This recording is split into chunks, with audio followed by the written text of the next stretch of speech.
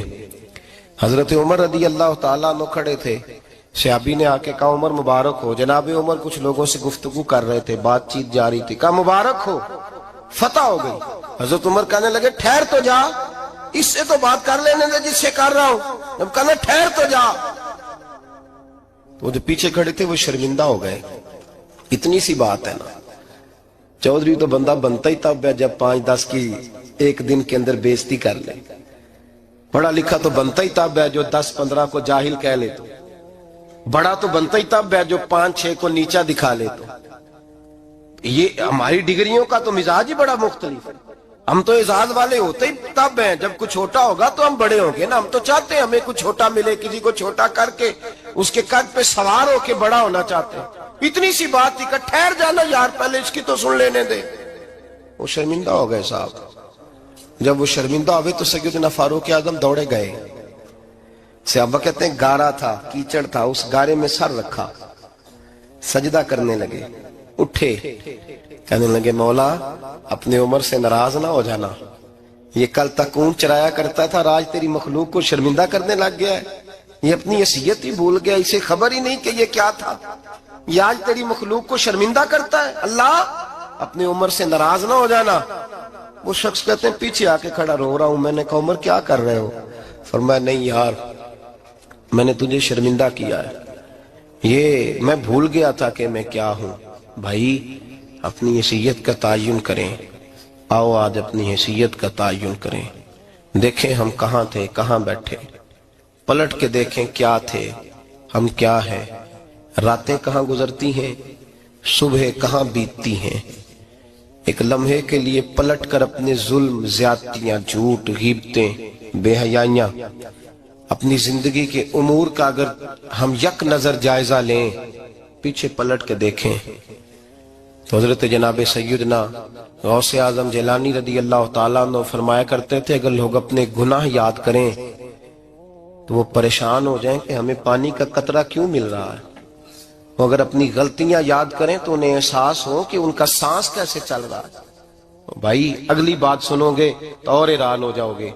حضرت غوث اعظم رضی اللہ تعالیٰ عنہ فرمایا کرتے، آپ فرمایا کرتے کہ اب خیال آتا ہے، اب سوچ آتی ہے کہ رب کریم نے کتنی ڈھیل دی ہوئی ہے، ہم ہیں کہ سمجھتے ہیں یہ میری عقل مندی کا کمال ہے کہ مجھے سارا کچھ نافرمانی کے باوجود بھی مل رہا ہے۔ بھائی خشیت الہی پیدا کریں۔ جتنا بندہ بڑا ہوتا تھا اس کے دل میں خوف بھی اللہ کا وہ جانتا تھا۔ حضرت امام اعظم ابو حنیفہ بیٹھے تھے تو ایک بی بی فتویٰ پوچھنے آئی۔ بی بی روز خاوند سے مطالبہ تو کرتی ہے، فلاں چیز چاہیے، فلاں چیز چاہیے، اللہ کرے وہ یہ مطالبہ کرنے لگ جائے کوئی شے نہیں چاہیے، جو چاہیے حلال کا چاہیے۔ آمین تو کہہ دیں۔ اللہ کرے بی بی یہ مطالبہ کرنے لگ جائے سوکھی روکھی چاہیے پر چاہیے مجھے جائز دینا، بے شک ایک وقت دینا، اللہ کرے یہ مطالبہ ہونے لگ جائے۔ شب برات کی بڑی مقدس رات، اللہ کرے اس رات یہ مطالبہ ہونے لگ جائے۔ ایک بی بی آئی خاتون، چرخہ کاٹتی ہے، سوت بناتی ہے، حضرت امام صاحب سے مسئلہ پوچھنے آئی۔ کیا مسئلہ پوچھا اس نے؟ کہنے لگی حضرت جی میں نا رات کو اپنی چھت پہ بیٹھ کے چرخہ کاٹتی ہوں، سوت بناتی ہوں، 14ویں رات کا چاند جب چڑھا ہوتا ہے تو اس کی روشنی میں چرخہ کاٹتی ہوں، کئی دفعہ نا بادشاہ کا لشکر میری گلی سے گزرتا ہے، بڑے بڑے لالٹین انہوں نے پکڑے ہوتے ہیں، بڑے بڑے روشن دان، بڑی بڑی ان کے اندر روشنی ہوتی ہے. تو حضرت جی کئی دفعہ نا وہ جب گزرتے ہیں تو ان کی روشنی میں بھی میں کچھ سوت بنا لیتی ہوں. مسئلہ یہ پوچھنا تھا کہ اس روشنی میں جو سوت بناتی ہوں اس کی کمائی میرے لیے جائز ہے کہ ناجائز ہے؟ اس کی روشنی میں حضرت امام اعظم نے اللہ اکبر کا اور چھم چھم آنسو گرنے لگے. حضرت امام صاحب نے اپنا گریبان پکڑا اور کھینچا، قمیض پھٹ گئی. کہنے لگے بی بی مسئلہ چھوڑ، تو پہلے بتا تو ہے کون، کہاں سے آئی ہے، کون ہے، بتا. تو کہنے لگی میں حضرت بشر آفی کی ہمشیرہ ہوں، میں حضرت بشر آفی، وہ جو درویش ننگے پیر نہیں پھرتا رہتا بغداد کی گلیوں میں، میں اس عظیم بھائی کی بہن ہوں، بشر آفی کی ہمشیرہ ہوں. تو حضرت امام اعظم فرمانے لگے کوئی اور بی بی آتی تو اس کے لیے جائز تھا، کیونکہ وہ جان بوجھ کے تو کسی کی روشنی نہیں استعمال کرتی، خود آتی ہے. کوئی اور آتی تو جائز تھا، تیرا مقام بڑا ہے، تیرے لیے جائز نہیں، لیے جائز نہیں. تو اپنی حیثیت کا تعین کر، یہ تیرے لیے درست نہیں. بھائی بڑا تو تب ہوگا جب تیری احتیاط بڑی ہو جائے گی، بڑا تب ہوگا جب تیرا تقوی بڑا ہو جائے گا، بڑا تو تب ہوگا جب تو حلال حرام کے معاملے میں باریک باریک چیز کا خیال رکھے گا. اور اگر تو کہ خیر ہے دیکھی جائے گی، ساری دنیا کر رہی ہے، ساری زمانہ کر رہا ہے، فلاں بھی کر رہا ہے، وہ خدا کے بندے یہ کس طرح کا معاملہ ہے، یہ کس طرح کی جمہوریت ہے؟ اپنے آپ کو سمجھائیں اور میرے عزیز خشیت والی زندگی پیدا کریں، تقوی والی زندگی پیدا کریں. ہم لوگ ایسا وقت گزار رہے ہیں، اور یہ یاد رکھنا ہمیشہ انسان دنیا میں آتے ہیں، اس شہر کے بہت سارے لوگ ہو گزرے، علماء، مشائخ، صوفیاء، تاجر، زمیندار. آپ کسی بھی شعبے میں ٹٹولیں گے تو آپ کو کئی نام ملیں گے.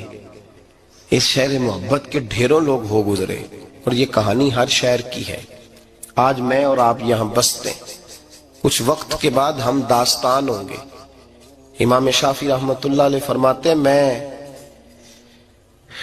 ایک شہر سے گزر رہا تھا تو میرے پیر کو ٹھوکر لگی، میں نے زمین کھودی تو ایک کھوپڑی نکلی، کھوپڑی نکلی تو اس کے اوپر تاج بھی تھا. فرماتے میں نے شہر کے لوگوں سے پوچھا یہ کیا ہے، تو کہنے لگے یہ بادشاہوں کا قبرستان ہے، اس میں غریب دفن تو نہیں ہو سکتا تھا، دفن تو بادشاہوں کا خاندان ہے. لیکن افسوس کی بات یہ ہے کہ یہاں مٹی ڈالنے کوئی نہیں آتا، اب یہ سیدھی سڑک بن گیا. بھائی کبھی پلٹ کے دیکھ، ہزاروں لوگ آئے، اس روڈ سے کروڑوں لوگ گزرے اور منزل کو چلے گئے، لوگوں نے یاد نہیں رکھا. آپ اپنے حصے کا عمل کرنے آئے، ٹھیکیدار نہیں ہے کوئی اپنی اولاد کا، بال بچے کا، بہن بھائی کا. حق ضرور ہے، ان کے لیے محنت ضرور کرے گا، لیکن اس کو یہ اجازت نہیں ہے کہ وہ کہے کہ میں اب بڑا ذمہ دار ہوں تو میں نے 20 کروڑ بینک بھر کے جانا ہے. حضرت عمر بن عبدالعزیز رحمت اللہ تعالیٰ علیہ کے انتقال کا وقت آیا تو اپنے بیٹوں کو بلایا، فرمانے لگے بیٹو تمہارا باپ بزدل تھا، تمہارے لیے کچھ کر نہیں سکا. کہا ابا جی کیا ہوا؟ فرمانے لگے بیٹے میں بزدل تھا، جہنم سے ڈر گیا، تمہارے لیے کوئی بینک بیلنس اکٹھا نہیں کر سکا. میں تھوڑا دلیر ہوتا، دوزخ سے نہ ڈرتا تو تجوریاں بھر کے جاتا. پرانے بادشاہ محل چھوڑ کے گئے ہیں، پر میرے پاس کچھ نہیں ہے، بادشاہ ہونے کے باوجود میں فقیر ہوں، خالی آ جا رہا ہوں. بزدل جو تھا. آپ نے جب یہ لفظ کہے تو بچے رونے لگے، کہنے لگے ابا جی ہمیں تو فخر ہے، ہمیں تو فخر ہے، جس گلی سے بھی ہم گزرتے ہیں کپڑے ہمارے سادے ہوتے ہیں پر لوگ دکانیں چھوڑ کے ملتے ہیں، کہتے ہیں نیک باپ کی اولاد جا رہی ہے، یہ بڑے مرتبے والے باپ کی اولاد جا رہی. بھائی یاد رکھیں، خشیت الہی پیدا کریں، نہ اپنی ذات کے ساتھ ظلم کریں. اگر آپ کوئی بھی غلط کام کرتے ہیں تو اس کا جواب آپ نے دینا ہے. اگر آپ نے 1 کروڑ روپیہ ناجائز کمایا ہے تو وہ اللہ آپ سے نہیں، آپ کے بچے سے نہیں پوچھے گا، بیوی سے نہیں پوچھے گا، بہن بھائی سے نہیں، وہ آپ نے جواب دینا ہے. آپ نے اپنے اعمال پر غور کریں. آج شب برات ہے. میرے نبی کریم صلی اللہ علیہ وسلم نے فرمایا کہ میری امت کی اتنی بخشش ہوگی، مدینے میں سب سے زیادہ بنو کلب کا قبیلہ بکریاں پالتا ہے، ان کی بکریوں کے بالوں سے بھی زیادہ اللہ میری امت کی بخشش فرمائے گا. اس کو توبہ کی رات کہا جاتا ہے۔ توبہ کا مطلب یہ ہوتا ہے کہ اللہ میں آج کے بعد گناہ نہیں کروں گا۔ توبہ کا مطلب ہوتا ہے کہ میں آج کے بعد یہ غلطی، آپ کا ملازم کتنی بار غلطی کرے تو آپ رکھ لیتے ہیں؟ ایک دن میں 100 دفعہ کرے تو گنجائش ہے اس کو رکھنے کی؟ اللہ رکھ لیتا ہے، کہتا تو توبہ کر، ہے گنجائش؟ میرا خیال ہے جو 10 بار بھی کرے اس کے لیے بھی گنجائش ہے، اس کے لیے بھی گنجائش ہے۔ استاد باپ ہوتا ہے، بچے سے غلطی ہو جائے تو کہتا تجھے ارجانہ بھرنا پڑے گا۔ بچے لگے نہیں ہوتے اسکولوں میں، جرمانے لگے ہوتے ہیں، چھٹی کا لیدہ ہے، فلاں کام کا لیدہ ہے، حالانکہ باپ ہے۔ بھائی اللہ فرماتا ہے تو توبہ کر، اور توبہ یہ ہے کہ میں آج کے بعد یہ گناہ، اس آدمی نے کل 5 نمازیں نہیں پڑھنی، اس کا آج توبہ کرنے کا کیا مطلب ہے؟ توبہ کا کیا مطلب ہے کہ میں آئندہ گناہ، تو جو سویرے 5 نمازیں نہیں پڑھنا چاہتا، کہتا ہے کل زور نہیں میں نے پڑھنی، چلو فجر تک جاگنا ہے، فجر پڑھ لوں گا، تو اس نے توبہ کی ہے؟ کوئی مذاق ہے؟ استغفر اللہ استغفر اللہ استغفر اللہ، معاف کر دے، کیا معاف کر دے؟ سویرے تو مسجد آئے گا۔ بھائی آپ کسی جگہ، ہم سادے لوگ ہیں، دیہاتی لوگ، یہ ہمارا دیہات کا ماحول ہے، بچے کو مارتے ہیں نا مدرسے والے کو، تو ہم کہتے ہیں دوبارہ کرے گا، تو کیا کہتا ہے اگوں، تو جو بچہ کہے تسی تھپڑ دو مار لو میں سویرے پھر کرنا جی، تو اس کو معافی ملے گی؟ یہ کیسی معافی ہے کہ سویرے میں نماز نہیں پڑھنی زور کی، لیکن یا اللہ معاف کر دے، یا اللہ، یہ جھوٹ ہے، یہ دھوکہ ہے، یہ مذاق ہے، مذاق نہیں کرے۔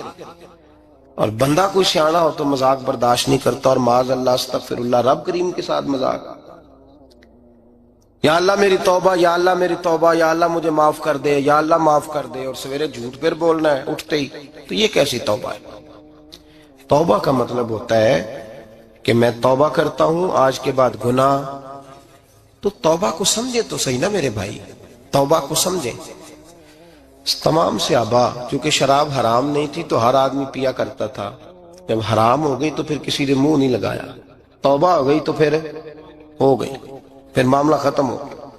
پھر کبھی قریب حضرت مرثد بن ابی مرثد البغوی رضی اللہ تعالیٰ عنہ، حضور کے صحابی ہیں، آپ فرماتے ہیں میرے اندر ایک غلطی تھی، میرا بہت ساری خواتین کے ساتھ دوستانہ تھا، نبی پاک کی بارگاہ میں جب میں گیا اسلام کی بائعت کی تو حضور نے فرمایا تیری نظر جھکی رہنی چاہیے، خبردار کسی عورت سے تیرا، کہتے ایک نصیحت نبی پاک نے کی۔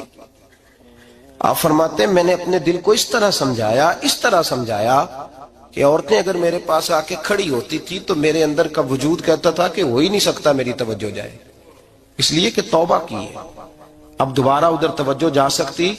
میرے بھائی توبہ کو اس کے مفہوم کے ساتھ توبہ کریں، جھوٹ نہیں بولیں، گناہ نہیں کریں۔ میرے رسول کریم صلی اللہ علیہ وسلم نے فرمایا استغفار پڑھا کرو، میں دن میں 100 مرتبہ استغفار کرتا ہوں۔ حضور کہتے ہیں میں دن میں، حضور 100 دفعہ دن میں استغفار کرتے۔ امام حسن کے پاس ایک شخص آیا، کہا میرے پاس اولاد نہیں، فرمایا استغفار پڑھ۔ ایک پھر آ گیا، اس نے کہا حضور میرے پاس روزی نہیں، فرمایا استغفار پڑھ۔ ایک اور آیا، اس نے کہا حضور بیماری بڑی ہے گھر میں، فرمایا استغفار کر۔ آپ کے صاحبزادے بیٹھے تھے، کہا ابا جی جو آتا ہے آپ استغفار ہی بتاتے ہیں۔ آپ فرمانے لگے جب کوئی بندہ توبہ کرتا ہے تو رب راضی بڑا ہوتا ہے۔ تو میں نے سب کو توبہ کا وظیفہ بتایا ہے، جس کی جو بھی مجبوری ہو اگر توبہ کر لے تو اللہ تعالیٰ اسے آسانی عطا کر دیتا ہے، اللہ اس پہ نظر رحمت کر دیتا ہے۔ اپنے آپ کو تبدیل کریں، نماز کو اس کی حقیقت کے ساتھ پڑھا کریں، اس کی حقیقت کے ساتھ نماز کو پڑھیں۔ 5 وقت مسجد میں حاضری دیں، چھوڑ کے سارے کام چھوڑ کے، باقی سارا کچھ بعد میں۔ آپ کا رشتہ لوگوں کے ساتھ زندگی کا ہے، موت کا نہیں ہے۔ آپ خود دیکھ لیں، جن کے بزرگ چلے گئے وہ ڈیلی جاتے ہیں قبرستان، کل بیٹھتا 2 گھنٹے جا کے، والد صاحب ہیں، دادا جی ہیں، نانا جی ہیں، دیکھا کبھی کسی کو صبح گیا ہو شام آیا ہو؟ یہی حال ہمارا ہوگا، بالکل کوئی نہیں جائے۔ اور پھر جب کوئی انتقال کر جاتا ہے نا تو کوئی یہ نہیں کہتا کہ ابا جی کو غسل دے لو، کہتے ہیں میت کو غسل دو۔ ماں آنکھوں کی ٹھنڈک ہوتی ہے لیکن کہتے ہیں لاش کو اٹھاؤ، جنازے کو اٹھاؤ۔ آپ کے رشتے ناتے ختم ہو گئے۔ اگر آپ ناراض نہ ہوں تو مجھے جنازے پڑھانے کا موقع ملتا ہے. ایک دو بات عرض کرتا ہوں، اس کے بعد ذکر کرتے ہیں، انشاءاللہ دعا ہوگی. جنازوں پہ جانے کا اتفاق ہوتا ہے تو میں جنازے سے محسوس کرتا ہوں بہت ساری چیزوں کو. میں دیکھتا ہوں کہ جنازہ ہونے کے باوجود لوگ یہ سمجھتے ہیں کہ یہ ہونا تھا کام، یہ ہو گیا، اور وہاں کیفیت یہ ہوتی ہے کہ صرف یہی جنازہ ہے، اسی نے فوت ہونا تھا، ہم تو بچے ہوئے ہیں. قرآن پاک سے محبت کرنا، قرآن پاک پڑھنے والوں سے پیار کرنا، قرآن کے مدارس کو آباد کرنا، یہ بڑا مشکل ہوتا جا رہا ہے. ہم ایک مدرسہ چلاتے ہیں، ہم محسوس کرتے ہیں کہ یہ بڑا کٹھن معاملہ ہے، بڑا کٹھن. ایک تو تنقید کی نظر بھی سب سے زیادہ اداروں کی طرف ہوتی ہے، اور سب سے کم تعاون بھی اداروں کے ساتھ ہوتا ہے. مجبوری کے ساتھ ادارے وقت گزارتے ہیں. اپنا رجحان مدارس کی جانب کریں اور دین سیکھنے کی طرف رجحان کریں. قرآن مجید صحیح پڑھنا سیکھیں، قرآن مجید صحیح سمجھنا سیکھیں. اور پھر میرے بھائی، جو آیات آپ کو ضروری ہیں، نماز جنازہ ہے، وضو ہے، غسل ہے، آپ کے روزمرہ کے معاملات ہیں، وہ کسی اچھی کاری سے، اہل سنت کے کسی شخص سے ان کی درستگی کرائیں، اپنے معاملات پہ غور کریں، یہ ان کوتاہیوں سے باہر آئیں، قرآن پاک سے محبت کریں اور دینداروں کے ساتھ جڑیں. ایک گزارش آپ سے اور کرنی ہے، اس کو بھی کھلے دل کے ساتھ سنیے گا، کھلے دل کے ساتھ. یہ شب برات کی رات ہے اور میں ذمہ داری کا مظاہرہ کرتے ہوئے بات کرنا ضروری سمجھتا ہوں. آپ کسی پیر صاحب سے ملیں، کسی آستانے پہ جائیں، یہ کچھ گزارشات ہیں، بات میری ختم ہو گئی، وہ کر کے میں دعا کرنے لگا ہوں. تو شریعت اسلامیہ کا ضرور پاس اور لحاظ کریں. یہ دیکھیں جس صوفی کے پاس، درویش کے پاس، جس کو آپ پیر سمجھ رہے ہیں، اسے کوئی قرآن حدیث بھی آتا ہے، وہ کو سنت شریعت کا بھی پابند ہے. میری اپنی جماعت سے ہاتھ باندھ کے گزارش ہے، خدا را اب بس کر دیں. بڑی تباہی ہو گئی اور لمبی چوڑی ہو گئی، تھک گئے ہم کہہ کے. لوگ سمجھتے نہیں اس چیز کو. اعلیٰ حضرت فاضل بریلوی نے لکھا ہے، ادھر دیکھیں، اعلیٰ حضرت نے لکھا ہے کندھوں تک بال رکھنا جائز ہے، کندھوں تک، کندھوں سے نیچے رکھنا حرام ہے. کیسے اس شخص کو لوگ پیر مان لیتے ہیں جس نے داڑھی سنت سے چھوٹی رکھی بھی ہے، بال بڑے رکھے ہوئے ہیں. یہ ملنگ صاحب ہے. ان تماشوں سے باہر آ جائیں، اللہ تبارک و تعالیٰ کی بارگاہ کی طرف رجوع کریں. ہم دم کے قائل ہیں، درود کے قائل ہیں. میں سارا دن پتہ نہیں 20 تعویذ لکھ کے دیتا ہوں. ہمارے بزرگوں کا طریقہ ہے، یہ چیزیں جائز ہیں، ان کی شریعت میں اصل ہے، دلیل ہے، لیکن کل دین یہ نہیں ہے. اپنے آپ کو بچائیں اور علم کی طرف رجوع کریں، تقوی کی طرف رجوع کریں. ان ظالموں سے، بہروپیوں سے اپنے آپ کو بچائیں. اور میں ان لوگوں کو بھی دعوت فکر دیتا ہوں جو ہمیں روز آ کے کہتے ہیں یہ تمہارا پیر تو یہ تمہارا پیر. جب ہم خود کہہ رہے ہیں ہمارا نہیں، تو ہم کسی شرابی کبابی کو اٹھا کے کہہ دیں یہ تمہاری جماعت کا بندہ ہے تو تم رکھ لو گے؟ کہو ہم اگر کہہ دیں تمہاری جماعت یہ درس دیتی ہے تو تم مان لو گے؟ یہ کیا بات ہوئی؟ اگر کسی جماعت کا کوئی شخص غلط ہے، اور ہم درباروں والے نہیں، ہم تو مسجدوں والے لوگ ہیں. دربار تو ایک ضمنی چیز ہے، بن بھی جائے تو ٹھیک ہے، ورنہ تو میرے نبی پاک نے فرمایا ہر مومن کی قبر جنت کا باغ ہوتی ہے. تو اندر دربار ہی بنا ہوا ہے، جنت کھلی ہوئی ہے. اوپر بلڈنگ بننا اتنا ضروری کام؟ مہربانی فرمائیں ایک تو اپنے آپ کو دین کی طرف راغب کریں. رمضان شریف آئے گا، اپنی اصلاح کی کوشش کریں. اور جب کسی دینی مجلس میں جائیں تو روح کی دنیا لے کر کے جائیں، کچھ سیکھنے کے ارادے سے جائیں، کچھ درس لینے کے ارادے سے جائیں. جمعے پڑھیں، دروس سنیں، تو کچھ لینے کے ارادے سے جائیں اور دین کی خدمت میں اپنے حصے ڈالنے کی کوشش کریں. اس سے صرف چندے کا معاملہ نہیں، اس سے مراد یہ ہے کہ اپنی اولاد کو، اپنے بچے کو، اپنے آپ کو دیندار بنائیں. یہ آپ کا دین میں حصہ ہوگا، یہ آپ کا دین کے ساتھ تعاون ہوگا. آخری بات میرے بھائی آپ حضرات سے یہ ہے، اس کو ضرور سمجھیں. خواتین کو پردے کا پابند کریں، ان کو پردہ داری سکھائیں. پردہ شریعت میں ضروری ہے، اور جواب دہ عورت نہیں ہوگی، اس کا خامند ہوگا، اس کا باپ. اور اس کا اگر بھائی بڑا سربراہ ہے تو وہ جواب دہ ہوگا کہ عورت بے پردہ کیوں نکلتی ہے. تہذیب کے نام پر بد تہذیبی نہ کریں. خبردار کوئی ایسا کام نہ کریں جسے اللہ رسول ناراض ہو. ان کو پردے کا پابند کریں، بغیر برقعے کے، بغیر مکمل نقاب کے. بالکل عورت کو اجازت نہ دیں گھر سے نکلنے کی. سختی کریں اور ان کو سمجھائیں کہ ہمارا تعلق یورپ کے ساتھ نہیں، ہمارا تعلق خاتون جنت حضرت فاطمہ الزہرا کے ساتھ ہے. ان کو پابند کریں. اور یہ میں ذمہ داری سے بات کہہ رہا ہوں، مرد ذمہ دار ہے اگر اس کی عورت باپردہ نہیں ہے، وہ ذمہ دار ہے اور اللہ کی بارگاہ میں اس کی کوئی بات قابل قبول نہیں ہوگی. اور شب برات کی رات اتنے لوگ گواہ ہیں کہ یہ پیغام آپ کو پہنچایا گیا، آپ کو پہنچایا گیا، آسمان زمین اور ہوا گواہ ہے کہ ہمیں یہ بات پہنچائی گئی کہ ہمیں ان کو پردہ کرانا ہے. ذکر ہوگا. ذکر کیا ہے؟ ذکر ہے اللہ کو یاد کرنا. اور میرے نبی پاک صلی اللہ علیہ وسلم نے ایک حدیث میں فرمایا، رب کا ذکر اس طرح کرو کہ لوگ تمہیں دیوانہ سمجھیں. یہ لوگ باتیں کرتے ہیں تو کھول کھول کے، اللہ کے ذکر کی باری آتی ہے تو تھک سے جاتے ہیں. تھک کے ذکر نہیں کریں. ذکر کریں تو پوری دل جمی کے ساتھ، سرور کے ساتھ، کیف کے ساتھ. اور آج کر کے تو دیکھیں بھلا ذکر میں ہوتا کیا ہے، یہ لذت کیا ہے، یہ کیف کیا ہے. میرے بچے چھوٹے مجھ سے کہتے ہیں ذکر لمبا کرایا کریں. بیٹا اکثر مجھے کہتا ہے ذکر جو ہے نا وہ جب آپ بڑا لطف آتا ہے ذکر میں. ذکر تو ایک کیفیت ہے، لگ جائے تو اس کا ایک اپنا ذائقہ ہے. تو ذکر کریں اللہ کا، درود شریف پڑھیں. دعا کیا ہے؟ آج لائٹ کو بند کر کے جب ہمارے ہاں ذکر ہوتا ہے، دعا ہوتی ہے، تو ہمارے بزرگ یہ کہتے ہیں ہم ثابت یہ کرنا چاہتے ہیں کہ ہم مجمع میں نہیں بیٹھے، یا اللہ تیری بارگاہ میں بیٹھے، ہمیں تو ساتھ والا دیکھ نہیں پا رہا. دعا مانگے اور اللہ سے مانگے تو کھول کے مانگے. اور آج اگر ہو سکے نا تو کوئی ایک آدھ قطرہ گرا ہی دے. میرے نبی پاک نے فرمایا محفل میں چند لوگ بھی رو پڑے تو سب کا کام بن جاتا ہے. آپ میں سے کوئی نیک آدمی ایسا ہوگا تو ہمارے جیسے کئی گناہگاروں کو ساتھ اللہ اس پہ فضل فرمائے گا. یہاں ذکر کے بعد دعا ہوگی، دعا کے بعد پھر سلام ہوگا، پھر ایک دفعہ آخر میں دعا ہوگی. پھر آپ کو کچھ وقت دیا جائے گا انفرادی طور پہ نفل ادا کرنے کا. 4 6 نفل پڑھ کے نئے سرے سے تازے ہو کے آپ حضرات تشریف لائیں گے. اور پھر انشاءاللہ تعالی یہاں لنگر کا بندوبست ہوگا. آپ حضرات کے لیے ماں حضر جو کچھ ہے آپ کو پیش کیا جائے گا. کوشش کریں روزہ رہ ہی جائے صبح کا. ویسے بھی پریکٹس ہوگی رمضان کی، اور شعبان میں زیادہ روزے رکھنا میرے نبی پاک کی سنت بھی ہے.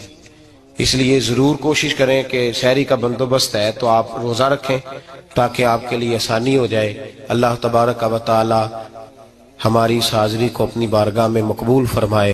اپنے کلمات کہے.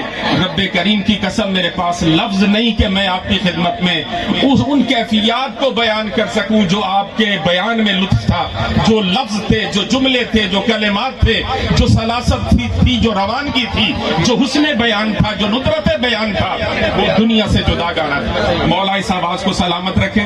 اور دوسری بات یہ ہے کہ اللہ تعالیٰ صحت و عافیت والی زندگی عطا فرمائے. آپ نے علامہ سمر عباس صاحب کی زبان سے اشارتاً اور کنایتاً اپنے احوال کو جاننے کی کوشش کی. 2 باتیں مختصر، جسٹ 2 منٹ. 2 منٹ میں ایک بات آپ کی خدمت میں کہنا چاہتا ہوں. انہوں نے اشارتاً بات کی ہے، میں ذرا کھلی بات کرنے کا. آپ کے شہر ٹوبہ ٹیک سندھ میں سنیت کا تشخص ختم کیا جا رہا ہے. وہ تشخص، وہ امتیاز، وہ عظمت جو امام احمد رضا نے اہل سنت کو عطا کی تھی، ٹوبہ ٹیک سنگھ میں اس تشخص کو مٹھایا جا رہا ہے. احمد رضا کے ماننے والے ہوں یا دیوبندی ہوں یا وہابی غیر مقلد ہوں، یہ اہل تشیع ہوں، سب ایک جگہ پر بیٹھ گئے ہیں. بیٹھ نہیں گئے، متحد ہو گئے ہیں. متحد نہیں، یکجان ہو گئے ہیں. ان کا اٹھنا بیٹھنا، کھانا پینا، چلنا پھرنا، بلکہ وہ لوگ جو صدیوں سے عظمت مصطفیٰ کے منکر اور مقام مصطفیٰ کے انکاری ہیں، اور جو میلاد مصطفیٰ پر شرک کے فتوے لگاتے ہیں، انہیں ساتھ لے جا کر محفل میلاد میں خطابات کروائے جاتے ہیں. جی بالکل، جی بالکل.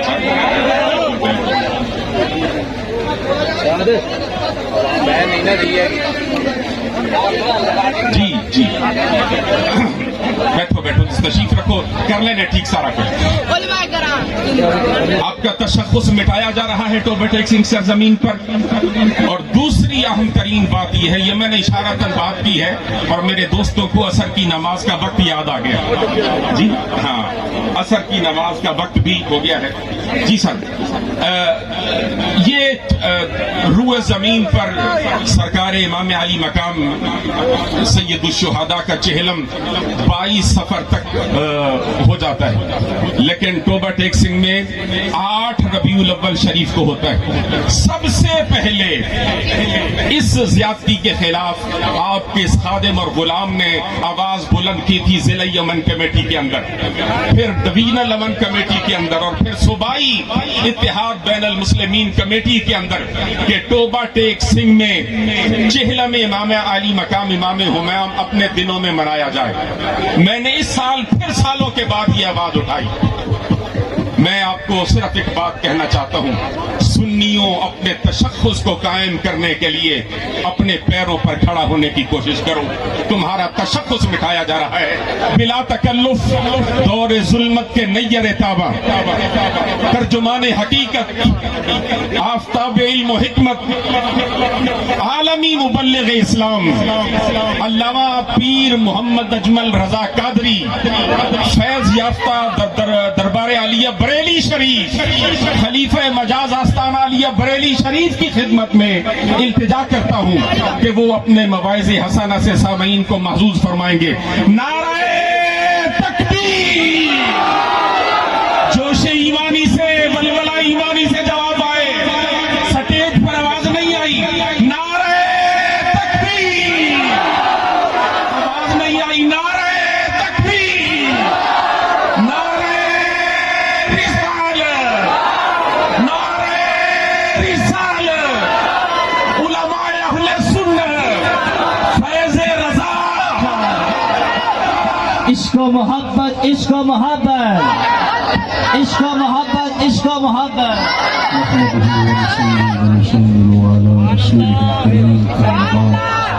أعوذ بالله من الشيطان الرجيم بسم الله الرحمن الرحيم إن الذين قالوا ربنا الله ثم استقاموا فلا خوف عليهم ولا هم يحزنون صدق الله العظيم۔ درود شریف پڑھ لیجیے۔ الصلاة والسلام عليك يا رسول الله پیارے بھائی، چھوڑ دیں موبائل سارے جیبوں میں رکھ کے، چھوڑ دیں نہیں آپ نے، درود شریف پڑھیں بآواز بلند۔ الصلاۃ والسلام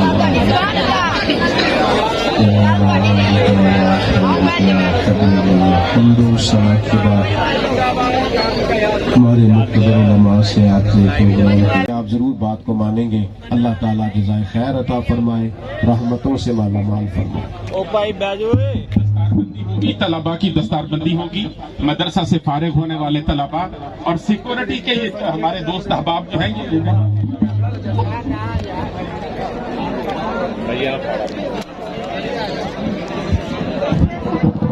یہ ڈبل لین لگا لے بھائی، سیکورٹی کے دوست جو ہے نا جی، ڈبل لین لگائیں اور راستہ کلیئر کریں، حضرت کو جانے میں دشواری نہ ہو۔ دوست احباب تشریف رکھیں، طلباء کی دستار بندی ہوگی، صرف 10 منٹ کے لیے آپ بیٹھیں اور جی انشاءاللہ حضرات صاحب احترام، طلباء کی دستار بندی ہے، تھوڑا سا وقت دیں، خوش نصیب جی جماعت انشاءاللہ نمازی اثر یہاں پر ادا ہوگی، صرف اللہ پاک خوش رکھے، نمازی اثر اسی جگہ پر ادا ہوگی، اور انشاءاللہ حافظ عثمان